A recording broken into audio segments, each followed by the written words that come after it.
si el aborto es un derecho humano, tiene que estar en la Constitución. No puede estar sujeto a cambios. Tiene que estar arriba en la pirámide jurídica, que nadie pueda tocarlo. Apoyo y consistencia entre las mujeres y disidencias de la tierra. Vínculos hermanos. Empoderamiento. Que no haya ni una muerta más. Aborto legal, seguro y gratuito. Basta de violencia. Hola, soy Rosana Fanjul, integrante de la campaña nacional por el derecho al aborto legal, seguro y gratuito de Argentina, y quiero agradecer por esta invitación y saludar a Hora Constituyente. Bueno, les quiero contar cómo llegué yo a integrar la campaña por el derecho al aborto. En el año 2015, acá en la Argentina, se vivió como un gran enojo de parte de todas las mujeres y el feminismo en general por la cantidad de femicidios que veníamos teniendo, uno cada 24 horas, cada 26 horas. Y no tenía la relevancia política, entonces la gente salió a la calle pidiendo respuestas. Y yo quise salir con mi hija, 15 años mi hija, así que fuimos a la plaza, pero yo busqué el espacio de la campaña porque era el espacio que ocupaba en su momento mi abuela y que yo conocía y me sentía segura y acompañada. Aparte, tampoco quería integrar un espacio que me victimizara a mí, porque yo también había vivido situaciones de violencia extrema, digamos, ya hace 5 años venía viviendo una situación, entonces me identifiqué con ese espacio.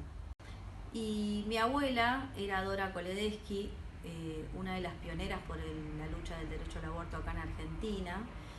Ella trajo esa idea de Francia. Ella estuvo exiliada en la última dictadura militar de la Argentina, estuvo exiliada en París, y allá justamente se estaba tratando el derecho al aborto, que fue legal, y ella estuvo articulando políticamente. La forma de articular de la campaña del día de hoy es la que se trajo desde esa construcción política que ella ya tenía allá.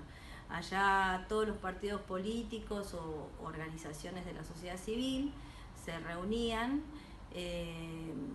horizontalmente para discutir todos estos temas. Y bueno, así comenzó, se empezó a hablar del tema en los encuentros nacionales de mujeres, que se daban una vez al año en el país, en distintos lugares del país, así que se abrió como un taller para debatir el derecho al aborto, que es algo que ya se hablaba entre compañeras de trabajo, se hablaba íntimamente, pero se hablaba entre mujeres. Entonces el planteo era de que esto que era personal y que era un tabú era una cuestión política y de salud pública, era un derecho que tenían que tener las mujeres y los cuerpos gestantes de poder decidir sobre sus propias vidas, ya que esto modificaba, la maternidad modifica absolutamente toda la planificación que una mujer puede tener, ¿no? A lo largo de su vida.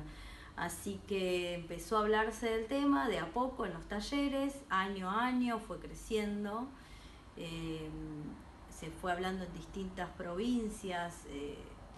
Primero hubo como una resistencia de las mismas mujeres en algunos sectores que eran muy religiosas, que integraban también el Encuentro Nacional de Mujeres, pero después los talleres fueron tomando otra magnitud, entonces ya directamente se llamaban taller de estrategias para lograr este derecho.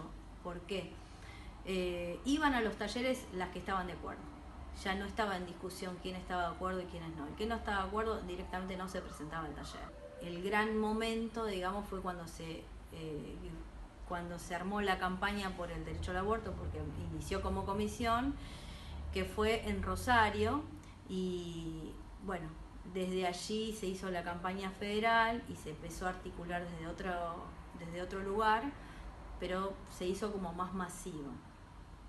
Pública en realidad se hizo en el año 2015 con el estallido de Ni Una Menos, porque tenía un papel principal dentro de la columna de las mujeres ese día. Y bueno, después también salió en los medios de comunicación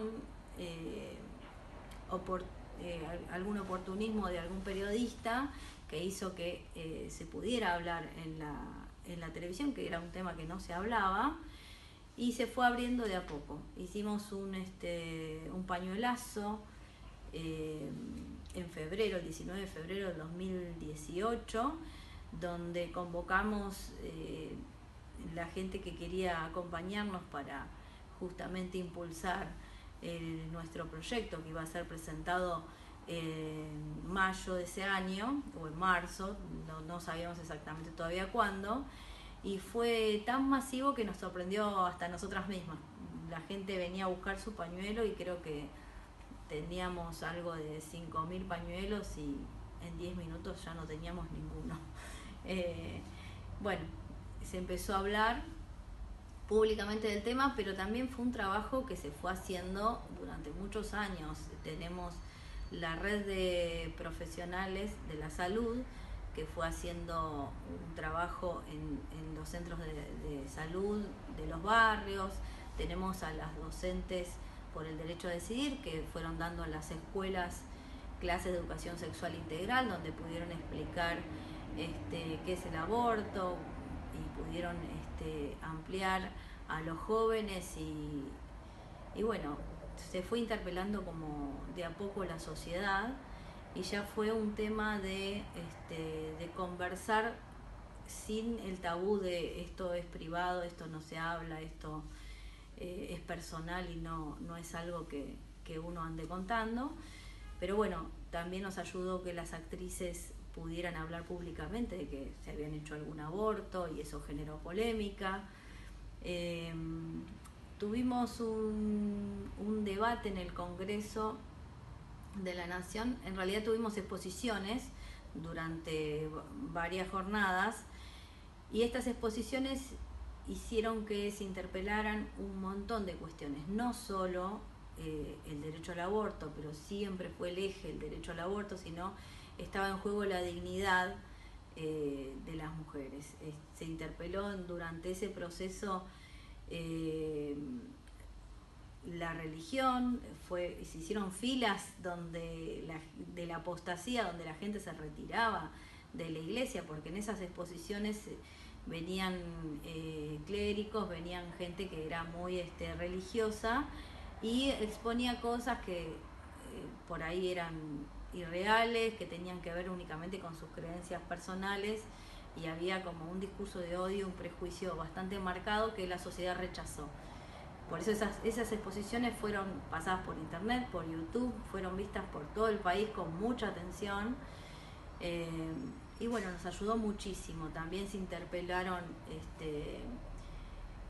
las cuestiones como el piropo en ese entonces. Y se hizo un proceso donde yo lo que creo es que la mujer y los cuerpos gestantes adquirieron un respeto que no habían tenido hasta ese momento. Así que bueno, así fue que la empatía de los distintos sectores artísticos, profesionales, fueron adhiriéndose y fueron expresándose a favor de este derecho de distintas maneras. Y nosotras creemos que cada uno puede expresarse como quiera, sin agredir a otra persona, que es válido cualquier modo de expresión, que las luchas no son solo serias, sino que nos ponemos brillitos, glitter, que gritamos, que cantamos, son formas de expresión que consideramos válidas para para nuestra lucha, ¿no? Bueno, más o menos esa es la historia que me lleva, digamos, a lo que es hoy, que ya tenemos el derecho. Pero bueno, fue un trabajo hormiga de mujeres organizadas. En el 2018, con esto de las exposiciones en el Congreso, logramos que la sociedad se ayornara y que nos acompañara. Logramos la media sanción de diputados por suerte, pero poco después, el 8 de agosto, el Senado no nos acompañó. El Senado rechazó completamente la ley. Fue como un impacto para nosotras porque teníamos toda la expectativa, toda la gente en la calle, la despenalización social ocurrió, entonces queríamos que el Senado acompañara. Bueno, eso no ocurrió. Nosotras nos reunimos en una plenaria nacional como campaña para decidir cuáles son las estrategias a seguir y nos replanteamos cómo seguir, y lo que hicimos fue reforzar el cabildeo, lo que llamamos el cabildeo. El cabildeo es como el lobby que se hace con los políticos para poder convencerlos y lograr un cambio en su postura. También tuvimos un cambio de gobierno en el medio, así que volvimos a presentar nuestro proyecto en el 2019, el 28 de mayo de 2019, volvimos a arremeter con nuestro cabildeo. Tuvimos la suerte de que el presidente electo, bueno, que después fue el presidente, Alberto Fernández, estaba de acuerdo con el aborto, con la presentación del proyecto de ley. Hizo otro proyecto muy similar al nuestro, pero en la estructura se cumplen casi todas las cuestiones fundamentales que nosotras no estábamos dispuestas a negociar, porque nuestros derechos no los negociamos con nadie. Y por suerte luchamos también con el tema de la cuarentena, de la pandemia que nos ocurrió, que era algo que no estaba previsto, nos demoró un montón. Tuvimos que reformular cómo activar, porque las calles eran nuestro lugar ganado, nuestro territorio. Era el único lugar donde todas las mujeres y cuerpos gestantes nos sentíamos seguras. Y dejó de ocurrir con el tema de la cuarentena, que teníamos que cuidarnos. Así que nos replanteamos distintas actividades con las distancias y los protocolos necesarios. Obviamente no fuimos tantas como habíamos sido el año anterior, que logramos 2 millones en la calle, y fuimos muchísimas menos, pero con toda la fuerza, toda la convicción, y logramos hacer la presión política para que, a pesar de que se había parado casi todo el funcionamiento del Congreso, que no había cosas más que las urgentes de salud pública, que nosotros también consideramos que era una cuestión de salud pública, el derecho al aborto, a pesar de eso logramos que justo a fin de año, el 30 de diciembre, se pudiese votar en el Senado, después de la media sanción del 10 de diciembre, pudiéramos volver a llegar a ese Senado que nos había dado la espalda, y logramos ahí la ley. Fue con muchísimo esfuerzo, porque son muchos años. Tenemos compañeras muy grandes, pero muy aguerridas, fuertes, y bueno, lo hemos logrado. Después fue la promulgación en los primeros días de enero, y por suerte es de cumplimiento efectivo en todo el país. Hay lugares muy reticentes todavía, pero nos han puesto cautelares, cosas para invalidar este derecho, pero no lo han podido lograr, y no estamos dispuestas a ningún retroceso. Nosotras de alguna forma seguimos militando, porque la garantía de que esta ley se cumpla no está totalmente en manos del Estado, sino está en manos nuestras. Otra cosa que nos está pasando es que nosotras, durante el debate del 2018, tuvimos un caso que se llama Belén, que lo llamamos Belén, de una chica en Tucumán, que fue criminalizada por un aborto espontáneo que tuvo en un hospital, pero su carátula judicial era de homicidio agravado por el vínculo. Eso nos cayó bastante fuerte, nos sorprendió mucho, porque para un aborto se caratula aborto en la causa judicial. Entonces esa chica ya estaba hace tiempo detenida, nosotros no teníamos idea que estaba detenida. Logramos por nuestras compañeras de Tucumán enterarnos de que estaba detenida, y pudimos hacer una revisión del caso, pudimos hacer una defensa como corresponde, un acompañamiento, y logramos la libertad y la absolución de Belén. Bueno, ese caso nos dejó como en jaque, como no sabíamos que en vez de ponerles aborto le ponían homicidio. Es el mismo prejuicio de pensar de que un feto es un bebé que nació con vida, entonces le dan la entidad de persona y le ponen esa carátula. Ahí en ese mismo año otra chica murió estando detenida, Patricia Solorza, con la misma carátula, homicidio agravado por el vínculo. Ya esto nos despertó una preocupación. Nosotras pensamos que no había mujeres presas o detenidas por abortos, y estas dos chicas no era casualidad que tuvieran una carátula de homicidio agravado por el vínculo. Así que decidimos juntarnos con la campaña, con el CELS y con investigadoras, chicas que ya habían hecho un recorrido dentro de este tipo de investigación, y pudimos terminar un informe en el 2020 que detectó 1.532 mujeres criminalizadas por abortos y eventos obstétricos.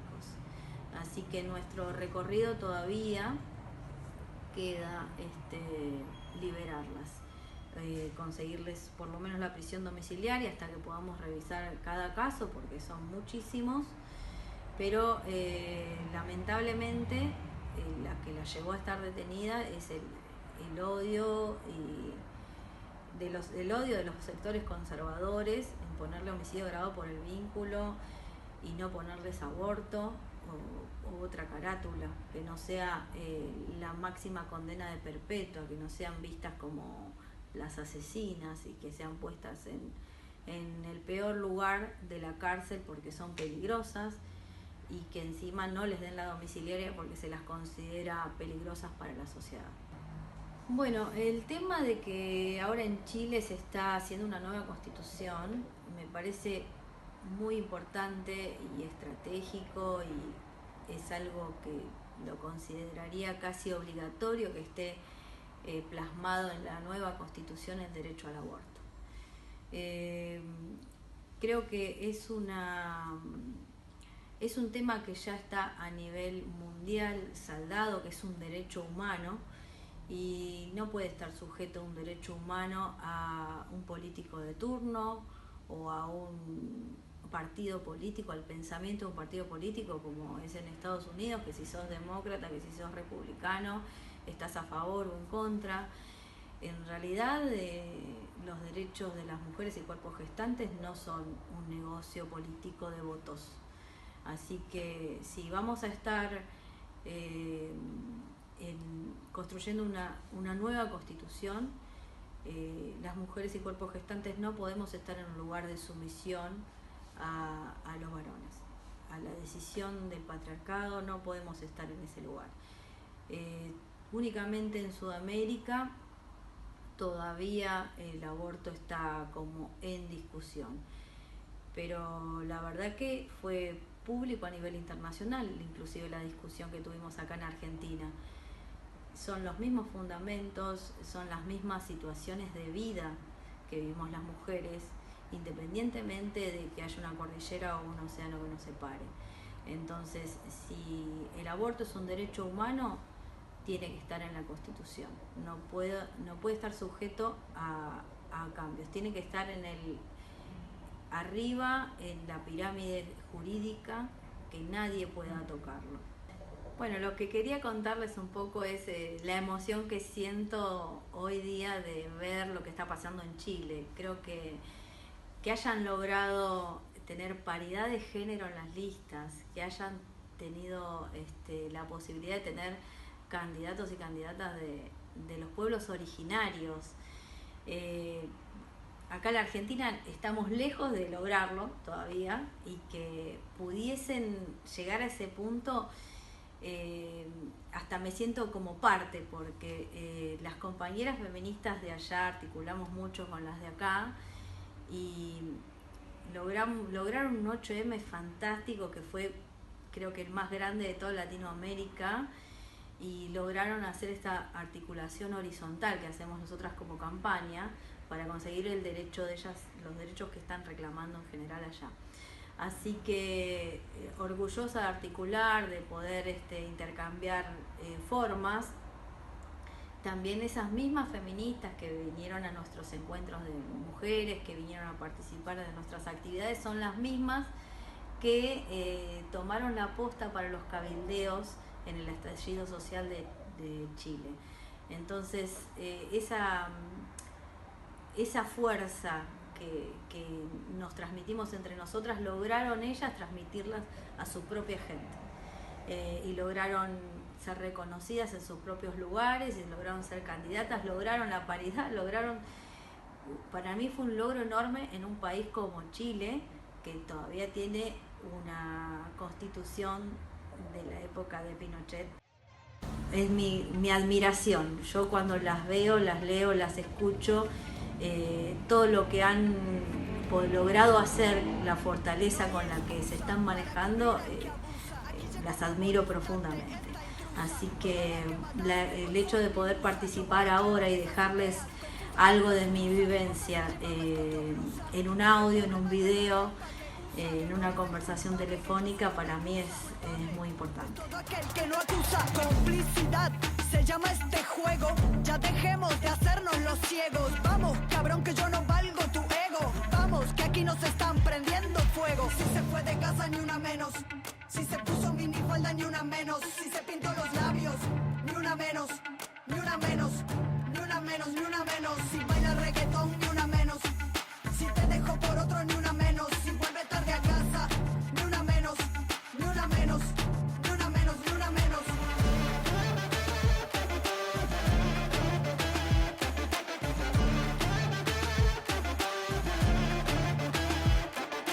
Vamos, mujer, baila hasta abajo. Menea con esa pollera de tajo. Ponte si quieres una tanga debajo. Haz con tu cuerpo lo que quieras, qué carajos. Vamos, mujer, baila hasta abajo. Menea con esa pollera de tajo. Ponte si quieres una tanga debajo. Haz con tu cuerpo lo que quieras, qué carajos. Si se fue de casa, ni una menos. Si se puso minifalda, ni una menos. Si se pintó los labios, ni una menos. Ni una menos, ni una menos, cabrón, ni una menos.